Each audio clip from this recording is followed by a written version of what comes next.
Happy Louis Day. Who knew? Who knew? When I saw that this morning, I said we have to open with this song today. Hello, everyone. Happy Friday, and welcome to the latest edition of Richard Skipper Celebrates. Now, this is the old name for the show. I brought it back because I felt that I wanted to celebrate each of the artists that I have on the show every Friday. I look forward to these Friday afternoon coffee clutches because I learn from so many of the people that are on this show. Going through life, we all need to be student and teacher. And I find that this is what this show does for me. I'm about celebrating artists and their body of worth. If you are here for the first time today, welcome to the show. I want you to leave a comment, and I want you to leave hashtag structure in the comment section with whatever your comments are today. And there may be a little giveaway for you. So please do that. But each of my guests that are waiting in the wings, and nobody knows who I'm going to bring on first, are all friends of mine. I love to celebrate their art. I love what they bring to the table. And I'm going to begin by bringing on, no one knows who's coming on first, my dear friend, Deborah Warren. Hey, so you're our first guest on today. And Deborah has been on the show before. We celebrated her book, celebrating the life and legacy and the body of worth, as I like to call it, of Robert Preston.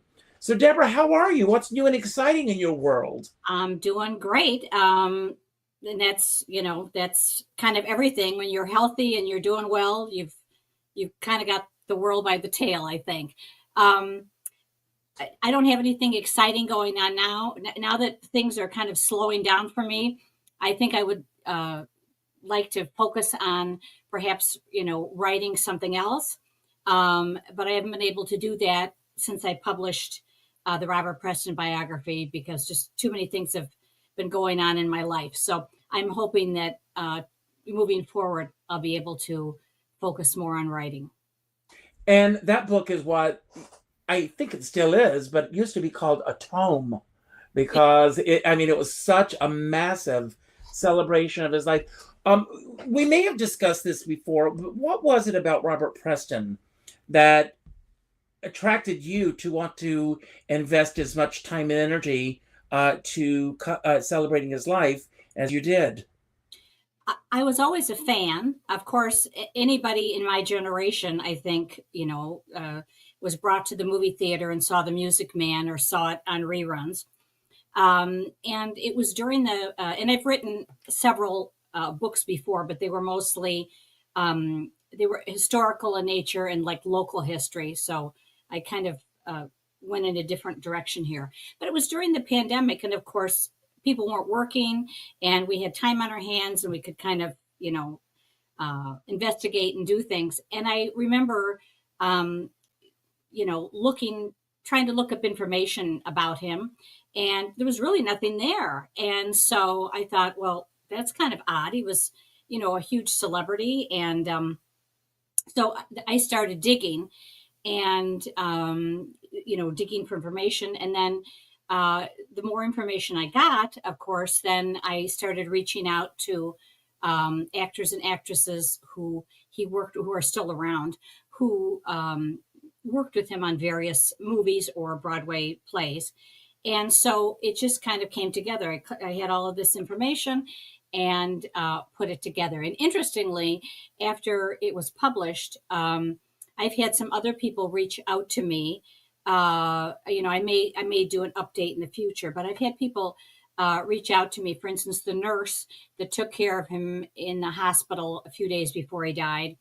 Several other people have reached out with information, which, may or may not be, interesting to people, but it certainly might be something that, would substantiate an update. So that may be in the future as well. But it was interesting that people did reach out with additional information. They read the book and they reached out to me, which was fantastic. Now, Deborah, before we bring our next guest on, is there anything that's on your mind that you would like to bring up today, that you'd like to talk about? A message that you want to get out? Just anything that's on your mind. Well, my professional background is as a clinical social worker. So I guess what's on my mind and what I see, which it's not particularly entertainment related, but I think in a way it is what I see among people in general, society in general, is a lot of stress that people are going through now because of the political situation, regardless of which side you're on. Everybody's stressed out. Financial, the markets, the financial situation. For a lot of reasons, there's an awful lot of stress, and people are kind of at their, they have raw nerves.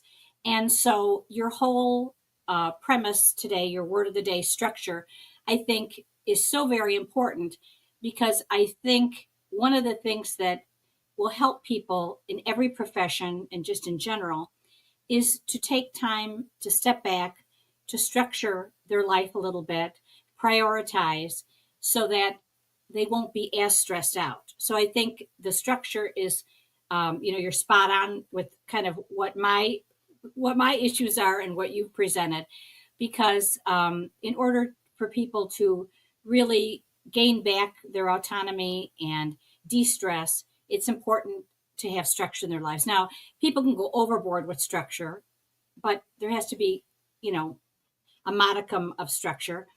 And I think that would help people immensely. I'm sure in the entertainment industry, whether it's Hollywood or Broadway, there's an immense amount of stress too, in terms of auditioning, getting roles, being seen out there. So this particular industry, I think, has an enormous amount of stress, as do, say, doctors, nurses, firefighters, everybody else. But I think particularly in the entertainment industry, I think there can be an awful lot of stress just because of the nature of the industry. There's so many Yeah, talented why don't performers, you do that? Yeah. so little, offerings that you're all competing for.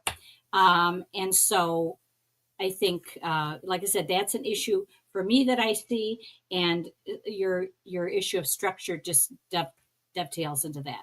That's great. Well, speaking of structure, we're going to bring on our next guest. And you're actually going to help me bring on the next guest because three of our guests, door number 1, door number 2, door number 3, and hopefully door number 4 will open shortly because one of my guests is not here yet. But so pull a number 1 through 3, and we will see who our next guest is. I hope you're all ready. Number 2. And that's our dear friend, Meg Flather. Yes. And Meg, let's build on that structure. I love that. Structure. I got a lot from Deborah with that. It's funny, Deborah. I discovered the need for structure during COVID, and I created a whole inside day that would lead up to when I got my glass of wine. And if I'm really honest, and it was walking up and down the hallway 2 miles, which was insane, in a small 1-bedroom apartment in Hell's Kitchen, and then doing my vocal drills and doing my Pilates, and then trying to reach out to people and have a conversation to look forward to every day. And I find now, because of what you just said, where we are in society right now, is I've returned to my COVID ways. Mm-hmm. I'm kind of living my inside life where I'm very regimented, but it is the difference between calming anxiety and not calming anxiety, because there's so much we cannot control. That's right. Well, don't you think, Meg, since Deborah brought this up, those of us, I think, that are in the entertainment world probably have a better way of dealing with what's going on in the world than the average person. If someone has a 9-to-5 job that they go to every day, and and let's face it, a lot of people are losing their jobs now for a myriad of reasons. But in our profession, as I said to someone the other day, I would venture to say that 85 to 90% of my day is built around pursuing work. And then when I get the work, the other percentage of time is based on getting an audience to come in and hopefully appreciate my work. So, I am very, very structured in the fact that being in a committed relationship, which is a wonderful way to be for me, is when he comes through that door, I'm in my office, I shut the door, and I shut down for the evening. My phones are off. As you know, I love social media. I'm not even doing that anymore. So I'm really structured in terms of not allowing any of that to come into my life from basically 6:30 until I open the door to start my next day. Wow, that's amazing. And did you have any withdrawal? I didn't have any withdrawal because of the way that I did it. I did a rollout. I announced essentially 30 days before I was going to leave that I was going to be leaving. So this is my little secret. I'm letting everyone know this. A lot of you are already in my database. You know this. But I do go on every morning and I pull up 3 names of people that are on my friends list to reach out to let them know that I've left. And if I don't venture into the depths of Facebook. I don't look at any postings. I don't look at anything. I just go to my friends list. And the first 3 names that come up, I write to them privately. And that's it. And but no, I don't feel any withdrawal at all. But there are a couple of people waiting in the wings, Meg, and we're going to stick around because we're going to have a discussion about all of this stuff when we have everyone on deck. But pull a number, 1 or 2. Number 1. And that is my dear friend, Diane Fenwick. There she is. Oh, Diane. Diane, is there anything that you want to say to build upon anything that we've discussed so far? Well, Yes, and everything you said is exactly right on. It's all we're living in a very, very awkward time right now, and it's frustrating, and I find it a little bit frightening. And I too, Meg, you brought up the COVID time, which was very isolated, and I have found that I found that I've kind of much been doing that, keeping myself solid in many, many ways. I've been working with physical therapists. I've been taking classes. I've gone back to vocalizing. I've gone back to exercising. I've gone back to taking care of my spirit, my kindness, my joy.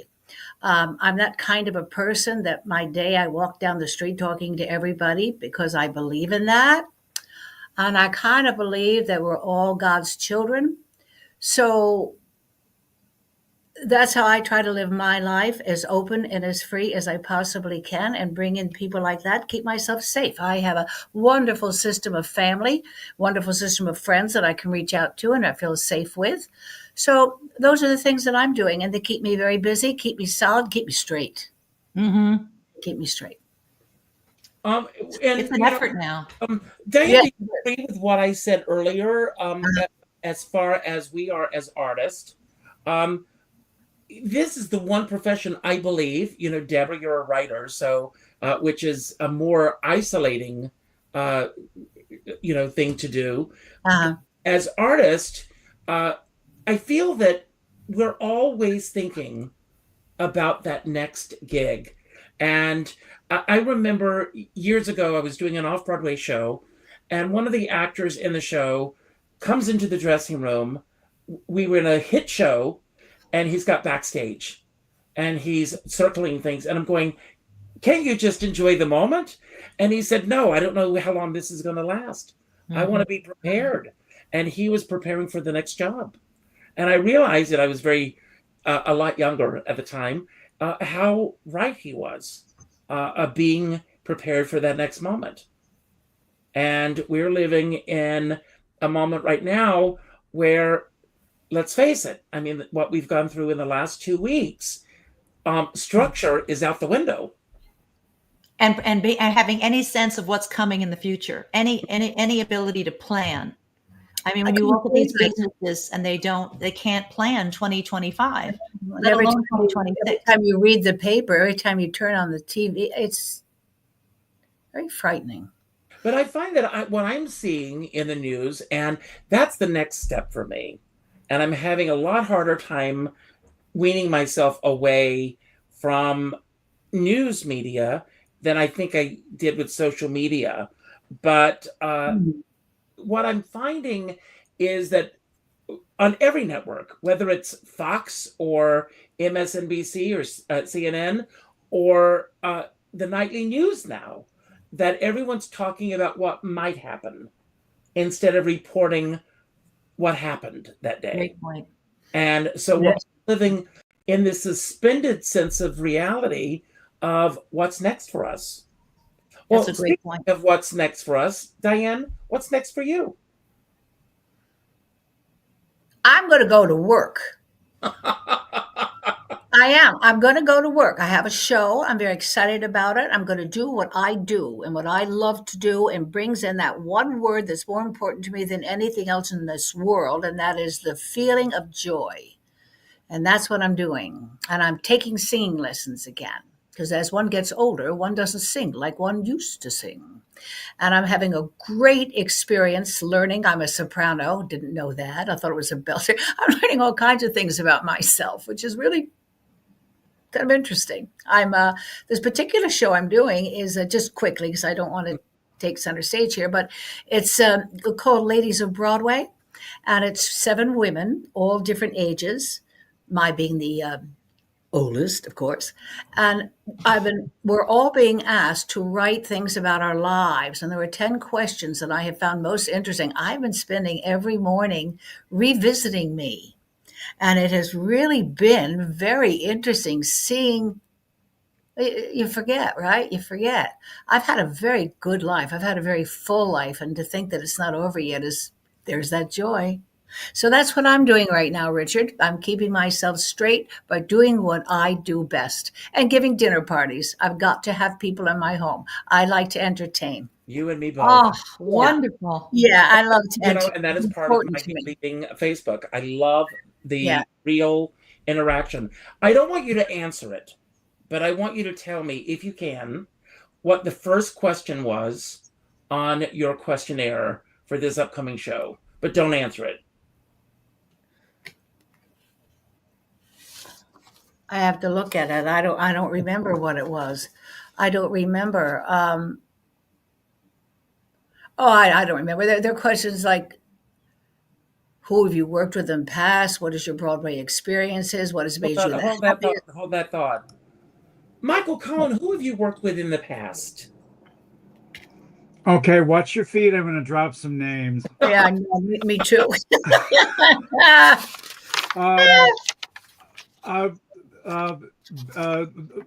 In reverse order, Baz Luhrmann. Not bad, not bad. Not bad. Before that, jumping a bit, Bob Fosse. Oh, Vivian Madelon and Agnes DeMille. That was my first Broadway show. Was a revival of Brigadoon Oh my gosh. that DeMille choreographed. She was amazing. Wow. And later on, I got the dirt. Yeah. The backstage stuff. I worked with Vivian Madelon several times after that, and he sometimes got a bit chatty, and spilled some tea about what was going on between he and Miss DeMille. A story was shared with me the other day, and I'm not going to mention, and I hope that he doesn't mind my sharing this, but he was working on a Bob Fosse show, and Bob Fosse came in and told all the guys to strip down to their dance belts. Maybe you were there when this happened. No. And told all of the women to take their tops off. And one of the actresses went to the stage manager and said, I will take my top off for $200,000. And she was fired. And can you imagine this happening in today's theater? Oh God, no. No. I just did. I'm retired. I live on the central coast of California now. And last fall, the local theater school, Pacific Conservatory of the Performing Arts, which is where it was my alma mater. That's one of the reasons I came back here, was because I loved the area so much. But they asked me to do the father in Beauty and the Beast, which was lovely. The whole experience was just great. But the father gets manhandled a bit in the story, and the young actress who was playing the statue. It's a long story, but the first thing she said to me was, "May I touch you?" And I said, "Well, I think you gotta." and but it was just the deference about personal space. It's all changed. It's I was here 60 years ago as a student, and there was nobody asked, "May I touch you?" It's just grab and throw. But obviously, Michael, we know the difference. We all know the difference between that line. And this is something that's very, very different in the theater. I mean, as someone in the theater, you're constantly undressing backstage. There's a very funny episode of Young Sheldon where he wants to go into the theater. And Jason Alexander is his director and teacher. And Annie Potts, as the grandmother, said, I don't know what it is about people in the theater, but they're constantly taking their clothes off. And we've all been backstage where we're in various forms of undress. Do you know Bill Bateman? Yes. Yes. Well, Bill Bateman told a funny story that and again, I hope no one minds me telling this story, but Carol Channing, would completely strip down with her costumes backstage. And he said the first time he experienced this, he went home and ironed everything he had. So I want to play around with all of you a little bit about the creative process and everything. I am someone who is constantly doing introspection and looking at, how, bettering myself and, and how I fit in this industry and everything. And so these questions that I'm going to pull up with each of you, and I've got them randomly here, are based on my readings from the past week. And I'm going to start with you, Deborah. And the question is, we talked a little bit about social media. What works for you and what doesn't work for you as far as social media is concerned when it comes to your career? I think professionally and personally, both. Again, when you're talking about your keyword was structure, I think social media can be great. I think connect with other professionals, connect with friends, etc. But there is a high probability for people of getting addicted to it, of being online, 7, 8, 9 hours a day, constantly checking your phone first thing when you wake up, checking your Facebook or checking X, Twitter, whatever. And so you have to be very cognizant of, first of all, how much time you're spending on social media, and also to be aware, how healthy the situation is. Especially, I'm thinking about young people, young kids, children. There's so much cyberbullying, not only of small children, but I see it with adults, especially in this political atmosphere. Yes. You can post something online and you get a barrage of people saying all kinds of horrible things on your post, right? So you have to be prepared for that. A lot of people get so stressed out because they post something and then they have all this negative feedback from people, and so you have to just kind of know what social media is and what it's about.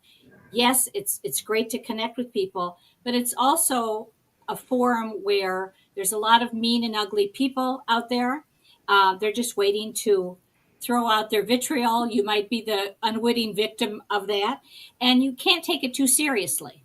And so I think that's the message that I take, and I think everybody needs to be aware who is on social media, is that they can't, they have to limit themselves, and they have to be aware that there's good and there's bad out there, and there's a lot of negativity, and you have to be prepared for that, and just be prepared to ignore it. You can't get sucked into that vortex of trying to feed the trolls or combat any negative thing somebody's saying. They post something negative, you have to be aware enough to just say, okay, I'm either going to delete it or ignore it, and move on, and not ruminate over something negative that may be posted on social media. I know that's hard to do.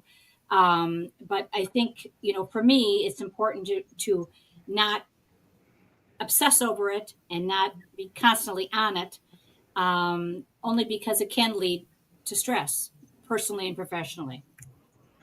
Thank you for sharing all of that. One point that I want to make, and with everybody, is the next time that you post something and you get a lot of negative feedback, really check to see how many of those names you actually know. Because a lot of them are bots.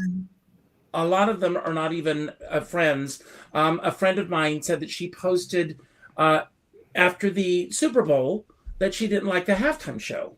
And because of her comment, she was accused of being a racist.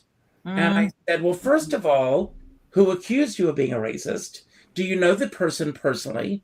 Because any person who knows you knows differently. And don't engage with those people. Deb Stone, thank you so much. You bring up Meg Flather's song, Like Me, and which is a great, great song.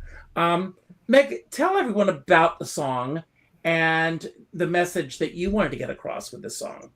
Well, first of all, I love both these Deborahs in our conversation. But social work, Deborah, I love what you had to say, because I think my relationship to social media has to be very disciplined. And it's about promoting. It's about promoting a show, promoting when I'm going to be selling my products on television, and then promoting my cat. Because for some reason, when I post pictures of my cat, the world is a better place. Yes. So I learned everything has to come from a positive place and a neutral place. And sometimes I feel badly that I don't share more of my opinions. But I decided when I started on Facebook that to imagine my deepest, darkest enemy reading everything I was reading, and everybody I work for reading everything I'm writing. And that keeps you very, very disciplined and keeps you a professional on Facebook as opposed to casual, and because it's permanent. Mm-hmm. And when you go to look for a job, everything you have ever posted is part of the interview. And it's frightening, but it's true. Uh-huh. So that song, Like Me, though, came from being a new Facebook customer and up against that part of us that compares ourselves to others, unfortunately. And what I can imagine teenagers go through, because I didn't have to go through knowing when I wasn't invited to a party in the 70s. I just wasn't invited to the party. Mm-hmm. And now you go on Facebook and everyone's living this life that you're not a part of, and sometimes even in your own communities. Mm-hmm. So Like Me came out of how I went a little crazy, hurting myself, thinking I wasn't measuring up to the others in my professions and in my social circles. And thankfully, I found it comical and began to write a song about that. So it's all about going a little crazy at 11 o'clock at night, reading your Facebook, feed and hurting yourself with everything you're reading. How everybody's so much better than you, so much more successful than you, happier than you, thinner than you, busier than you, liked more than you. Right. And it really resonated. Everybody, that's the thing, the song. So that's the other side of the important lesson is nobody is really living these lives, these ideal lives that they're posting on Facebook. It's all. I'll take this somebody who is living an ideal life, and here she is. She finally made it. Marianne. You know what, Richard? I didn't scroll down to see that I was supposed to enter the studio. I was waiting to be called from the wings. I'm so sorry, everybody. Hello, here now. And so we've all done that. Yes, we've all done that. But if you've been waiting, well, this is a lesson. Always scroll. Screw to that. Scroll down. So, I have as a man, I would say, when hello, everybody. Hello. Well, Marianne, before we continue with this subject, you've got an exclusive for the show today. I'm sorry? Don't you have an exclusive for the show today? About your new show? Yes, I do. I am so excited to announce that I have been cast in a live theatrical event, TB's Hybrid Playwriting Intensive. It's called a hybrid because it's going to be live. It's going to be live on Zoom. It's going to be live in a theater. It's called an intensive because we have an amazingly short period of time to put it all together. The playwrights are given 1 week to meet a cast and to write a new play that the directors and the cast have to get together in less than 2 weeks. The theater company is amazing. TB here You're in breaking New York. up a lot, Marianne. They began, in 1970. Am I? Yeah, you're breaking in. I'm sorry, Richard. I'm You're breaking up. in and I don't know why. I don't know why. I've got a strong signal. Everything should okay, be well, going. Yeah, should you be keep good. going. So, how did you find out about Okay. this company? I did a film with the artistic director, Nick Viselli, and we clicked. And he invited me last year to be part of the intensive and invited me back again this year. As I was saying before, I don't know if we missed it, they're in their 45th season. Wow. They began in 1979 as Theater by the Blind. And then in 2008, Nick expanded the mission to include artists with all abilities I and with went to see, disabilities. they And did it's that, a murder mystery that I went to see. Incredible actors. oh, yes, they work throughout the year. It really is amazing. And in 2008, when Nick expanded it, he changed the name to Theater Breaking Through Barriers, That's right. but I know. keeping the acronym of TBTB. He's quite an amazing individual. So we just met last week. We're going to meet on Tuesday. The playwright has a rough draft. And then we are going to be performing April 28th to May 3rd.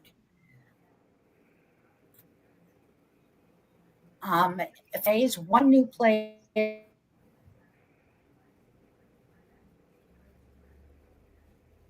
Now she's frozen. Yeah. Night. Yeah. 6 break. Phew.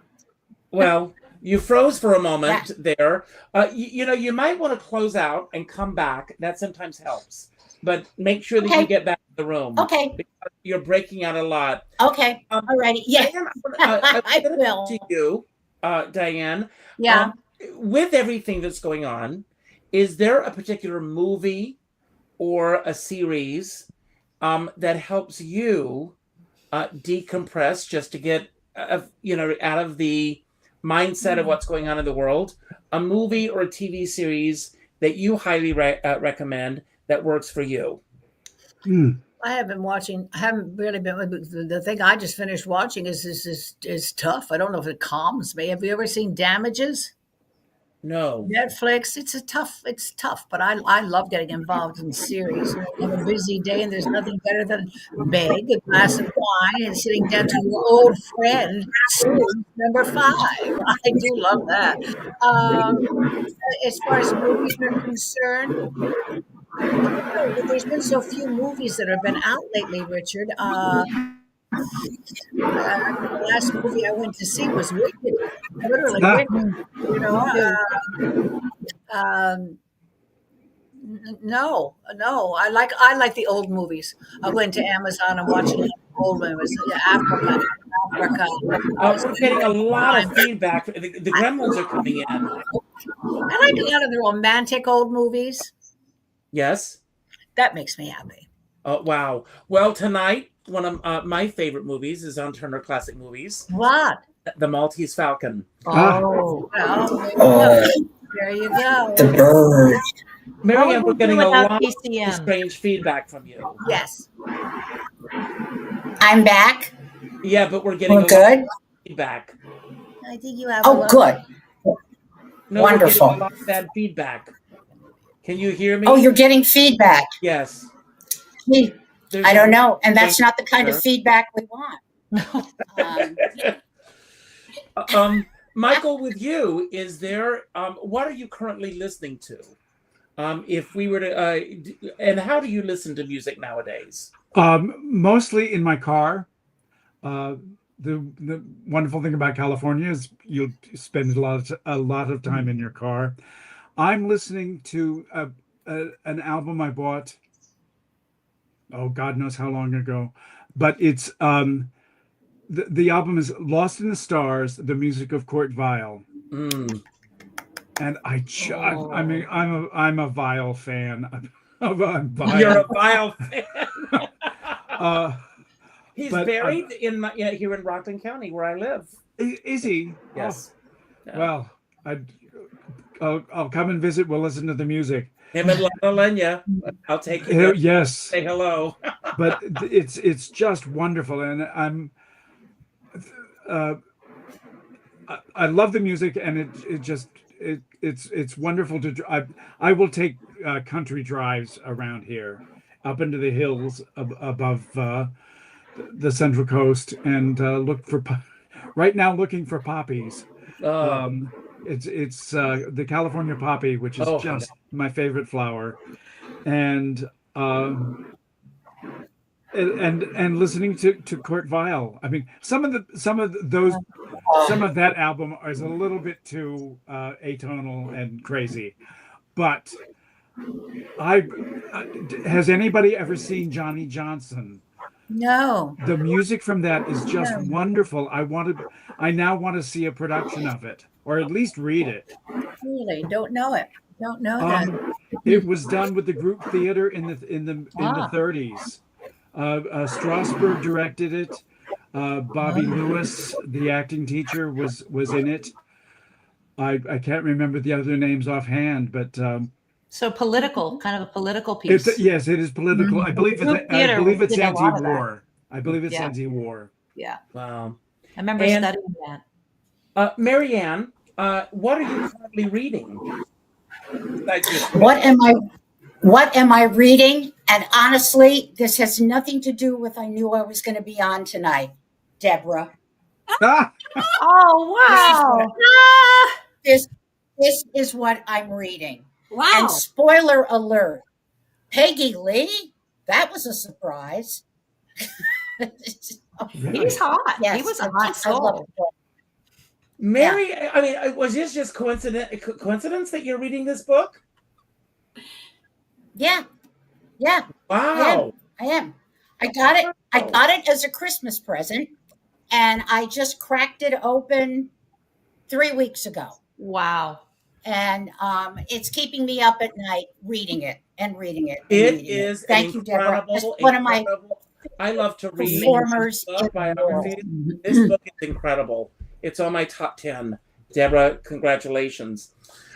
Deborah, for you, what challenges are you currently dealing with when it comes to your writing?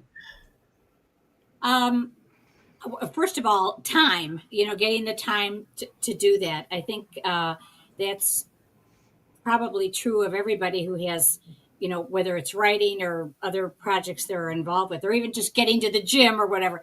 It's scheduling and getting time to do that. So I know when I wrote this book, it was a matter of, there were so many things going on during the day that it would be, after dinner. Sometimes I would be writing during the day, but it would be after dinner. It was like I would head down to the computer and just spend several hours a day, going over all the data, writing things, editing, etc. So, it's just setting aside that time and structuring your day to be able to dedicate time to do that. Yeah. And Meg, this is the perfect question for you. And I just pulled it up randomly. What do you consider the good life? And how do you live it? Oh, the good life is, for me, very much inspired by a book that I read years ago called Circle of Simplicity, Return to the Good Life. And that is when I peel away all the stuff and all the noise.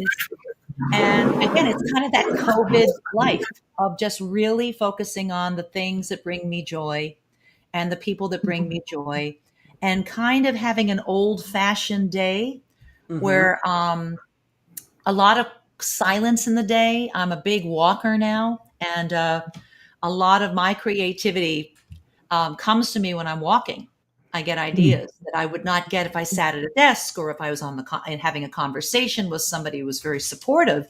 But when I walk, something happens to me, and I feel like I commune, with the invisible world and my various angels. So the good life for me is when I've known I've taken care of myself that day, and I've checked all my Meg care boxes, and then I can focus on others and be useful.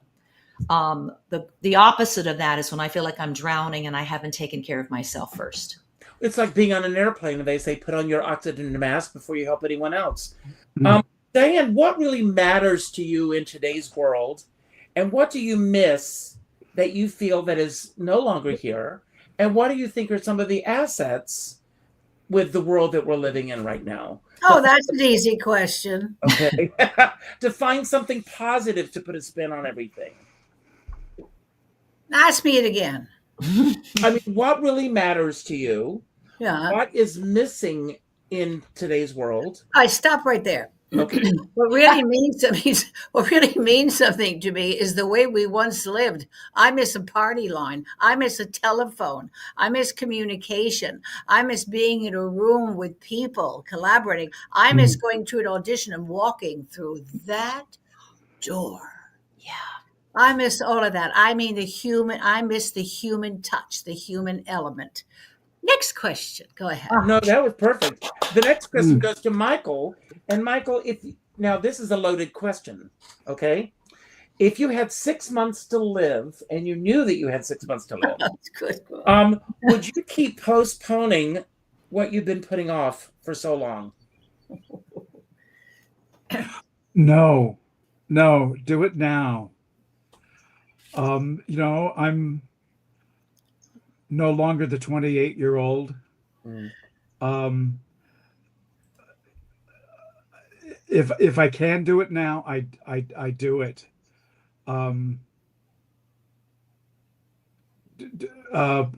There's a line I remember from the novel Shogun.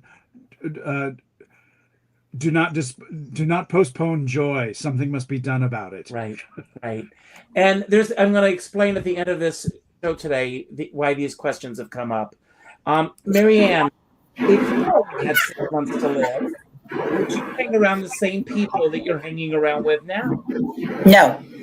Let me think about that. Actually, I have been weeding people out. I'm a natural empath, and I just tend to absorb whoever I'm with. And I found when I was younger, I used to, I'll make it work. I don't want to see this person now. I don't want to go to dinner with this person. That's okay. I'll make it work. I don't do that anymore. And I think self-care is an important thing. And that's part of it. And it gives me then more time to be with the people I want to be with. Yeah. Because I'm not trying to make it work with other people. Especially these days, when we are so divisive and angry. Cut it out. Leave it. Go away. Don't watch it. We don't have the bandwidth we used to have, because I feel like we've just been repressed for years now, for different external reasons, and so we don't have that thing in us to endure crap. So that's kind of the good news. And I also think both of the things that you lovely ladies are saying is, and I've enjoyed listening to you because you're so smart and you're so lovely. The word friendship is very important. And I think that's, as we get older, why we weed out a little bit more, because I know myself and I know everyone in this room feels that a friendship is very important. And it's something that needs to be taken seriously and it needs to be worked on. But worked on because you want to work on it. So it takes time. So we make our world just a little smaller, but a lot richer. I agree. It's more intimate. I feel when we get stressed the way we are now, we there's not a lot of room for the casual. So you know who your people are. You know? I call it your circle. You know your circle. I totally agree. Yeah. Absolutely. Deborah, in the same vein, if you have 6 months to live, would you keep doing what you're doing today? No, I probably would not. I probably would pay more attention to my bucket list, and do more things that I've always wanted to do. So I don't think so. I'm kind of, going along in my routine now in terms of living a satisfied life. But obviously, if I knew that my time was limited, I'd want to experience everything that I hadn't yet experienced. So that I would focus on that. Start focusing. No, start focusing. Meg, Yes, I dear. think I know the answer to this question, but do you consider yourself a yes person or a no person? And do you feel comfortable saying yes to the people in your life? And if you don't, why? I tend to lead with yes, because when I blew up my life in 1998 and I left a marriage and I didn't take any of the money and I started all over again in a 6th floor walk-up studio apartment with 2 cats. And because I was raised by 2 feminists and I was going to be a feminist too. And I'm really proud of that. But I remember so much was stripped away and I had to begin again, professionally, creatively, emotionally, personally, socially. So I began to say yes to every invitation, every opportunity. And it tends to lead you to a new friend or a new collaborator or a new support system. So I tend to say yes, but I do consider the source. I have a standard of my grandmother used to say, "Water seeks its own level." I know it sounds Yes. it sounds good. very, That's it nice. sounds That's like my good. Mary Davis, but she knew something about, consider the source and then proceed. So Good. I have people in my life that when they offer or suggest, I listen. And also my job makes me take in feedback all the time. Mhm. If a product doesn't sell, I have to watch a video of myself and find all the missed opportunities in the moment. And that's really good because then you don't take it personally. It's very clinical.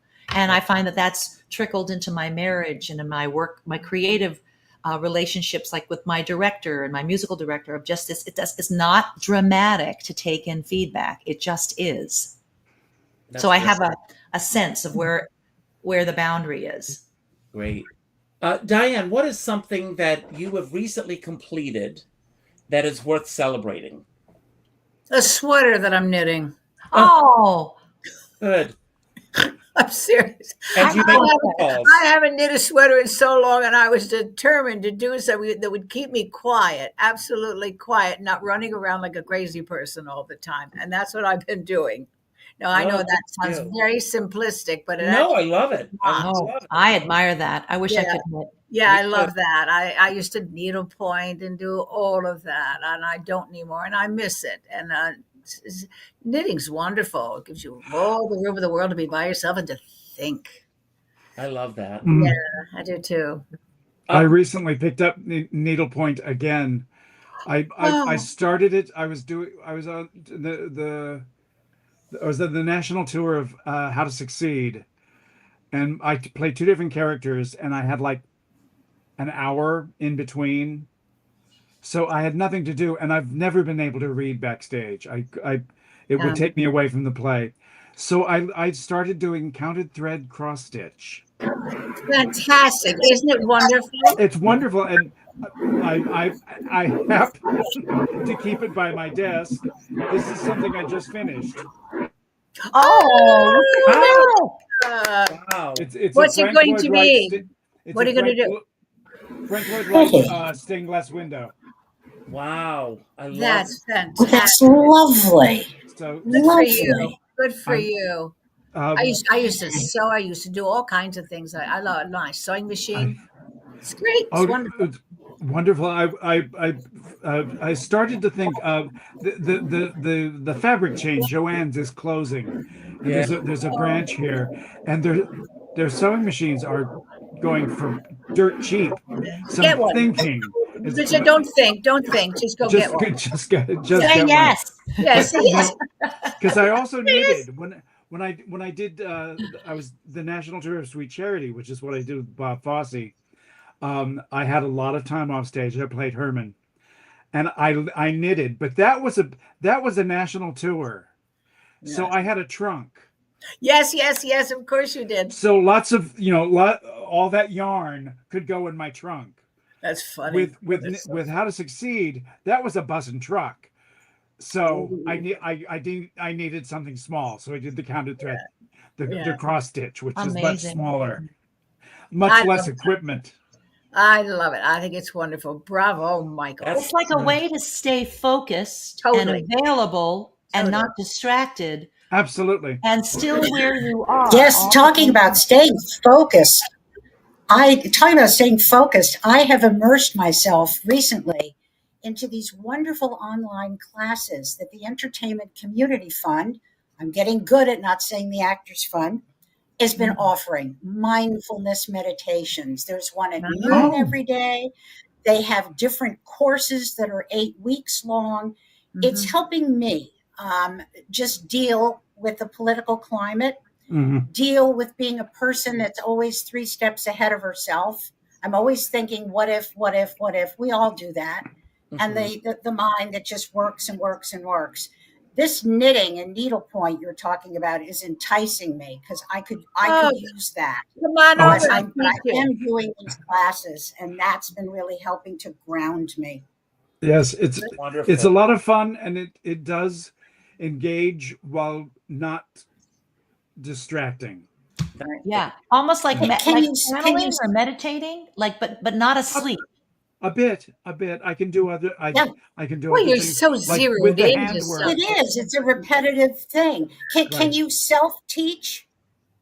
No. Because I wouldn't even know where to begin. I think if you're going to knit, I'm on 79th between I'm 79th Street. You should go to a knitting store where they have classes. I would do that. I think you know what, even just to learn the definitions and what they mean. You're not going to know how to read a pattern. And it's very Join a Right. group. Join a group. Yeah. That's great. I had a friend who, you guys may have worked with him.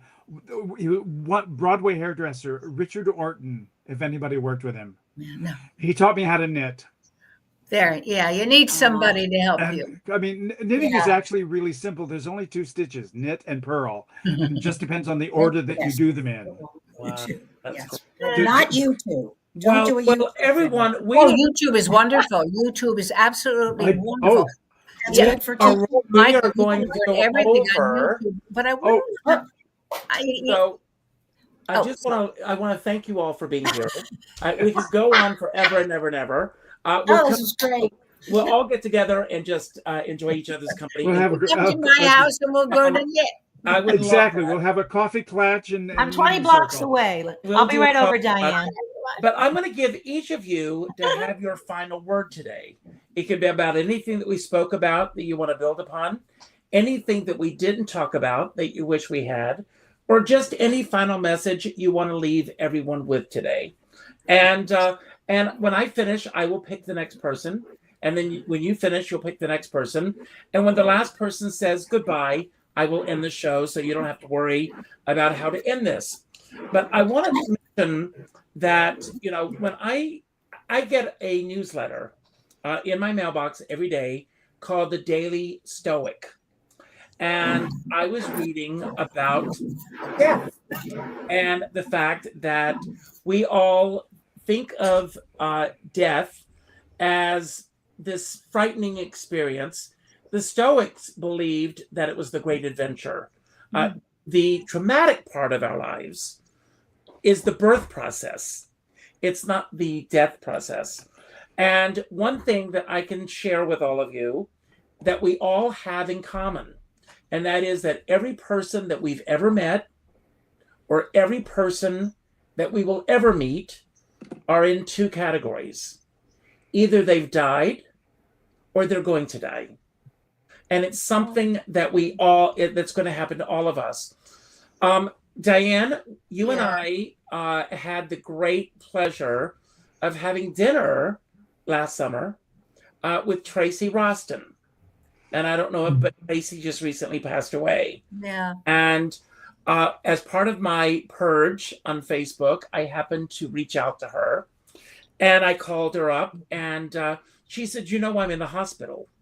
And I said, no, I didn't know. What's going on? She said, I'm dying. And I said, please don't say that. And she said, no. If I had the time, I would write a book called Dying is Fun. Because since I've announced that I'm terminal, I receive flowers every day. I get chocolates every day. People are sending me bottles of wine. I am hearing from people that I have not heard from in years. And so I look at this as a positive because it's bringing people back into my life. She's also was one of the most positive. She was like Yes. a little imp. She said, I've done The everything I set out kindest to do. face, just the sweetest thing in the world. She said, I've done everything I set out to do. There's nothing else on my bucket list. I've done it all. And I'm at peace. And what goes on in her private moments, I don't know. But I do know that that gave me closure. I was so incredibly happy. Hold on a second. Ziggy, stop. My device just went off. But it gave me closure to have that conversation with her. And it brings me to something that I actually do every day, that I ask everyone to do at the end of all my shows. I used to say, go to your Facebook friends list, but I don't say that anymore. We all get email. And the next email that you get from someone that you know, rather than responding with an email, respond with a phone call. Not an email message, not a text message, not a private inbox message, a phone call, and let that person know the impact they've made on your life. And by doing so, you're going to make an impact on their life. So true. As my dear friend Sean Moniger always says, we're all in the same storm, but we're in different sized boats. I want to share one last thing, and then I am going to hand it over to you, Deborah. Okay. And that is that on May 30th, I'm returning the newly refurbished Laurie Beechman Theater in a show called Everything You Always Wanted to Know About Richard Skipper, but were afraid to ask.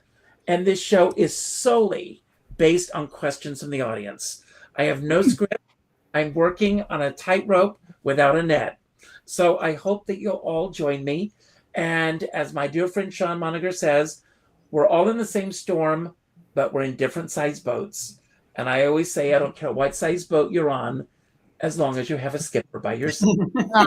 And with that, You're so naughty. You're I'm going naughty. to turn it over to you, Deborah. Thank you all for being here today. Deborah, it's yours. I think the parting thought, I know you always do this for every show. I think the parting message for me is that everyone should take every day and use it as an opportunity to grow and to learn and to empower yourself to be the absolute best person that you can be. So that part of that is, structuring your life, but, just empower yourself and use every day as a new palette to be able to do that. And I'm going to throw that over to Michael next. Thanks, Deborah. One of my favorite quote is what I'll share. I found this a postcard store in Provincetown, and I saw this postcard of a picture of Colette, the French writer, and the quote was, "I've had such a wonderful life. I only wish I'd realized it sooner." And that's what I feel. I've had such a wonderful life. At times I was miserable, but no, looking back, it's been a great life. So this was a fun chat. Diane, up to you. Thank you, Michael. Pick up your boots and keep going, right? That's what we're going to do. We're going to go outside and we're going to love and we're going to spread that love and spread that joy. I'm really big about all that. I'm big about it. If those arms of ours are big enough, people will fall into them.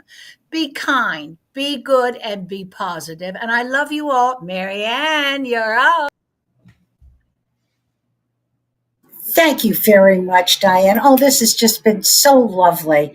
I live by this. Surround yourself with positive people. It's so important. It really is. They nurture you, you nurture them.